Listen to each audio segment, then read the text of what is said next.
Suppose உங்களுக்கு தேக்கு மர பெட்டி வேணும் அப்படின்னா நீங்கள் வீடியோவில் இருக்கக்கூடிய கான்டாக்ட் நம்பர் கால் பண்ணுங்கள்.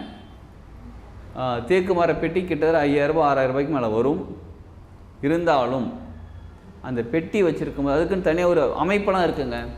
சாதாரணமாக கடையில் போய்ட்டு ஒரு தேக்கு மர பெட்டின்னு சொல்லி வாங்கிச்சோம்னா இவ்வளோ பெரிய பாக்ஸ் அந்த மாதிரிலாம் கிடையாது. இதுக்குன்னு ஒரு சைஸ் அளவுலாம் இருக்குது, சைஸ் இருக்குது, அதுக்குள்ளே என்ன கலர் துணி வைக்கணும் இருக்குது, அதில் கண்ணாடி வைக்கிறது, இந்த மாதிரி நிறைய விஷயங்கள் இருக்குது அந்த பெட்டியில்.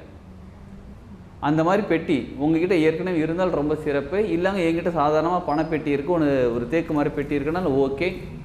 நான் பிளாஸ்டிக் டப்பாலாம் போட்டிருக்கேன், எவர் சில்வர் டப்பாவில் போட்டிருக்கேன். நான் வெள்ளியிலேயே ஒரு பாக்ஸ் செஞ்சு சில்வர் வெள்ளியிலேயே பாக்ஸ் செஞ்சு அதில் தான் பணம் பெட்டி வச்சுருக்கேன், பரவாயில்ல, இதெல்லாம் ஓகே. ஆனால் தேக்கு மர பெட்டிக்கு ஆக்கர்ஷண சக்தி ரொம்ப அதிகம் முடிஞ்சா. சரிங்களா? இப்போ அந்த பணப்பெட்டியில் என்னெல்லாம் வைக்கணும்னு கேட்குறீங்களா? அந்த பணப்பெட்டிக்குள்ளே ஒரு காட்டன் துணி, சிகப்பு கலர் காட்டன் துணி எடுத்துக்கோங்க, நல்லா கொஞ்சம் சதுரமாக இருக்கட்டும். அந்த காட்டன் துணியில் வில்வ இலை, மறிக்கொழுந்து, பச்சை கற்பூரம், ஏலக்காய், இதை 4த்தையும் ஒன்றா போட்டுருங்க.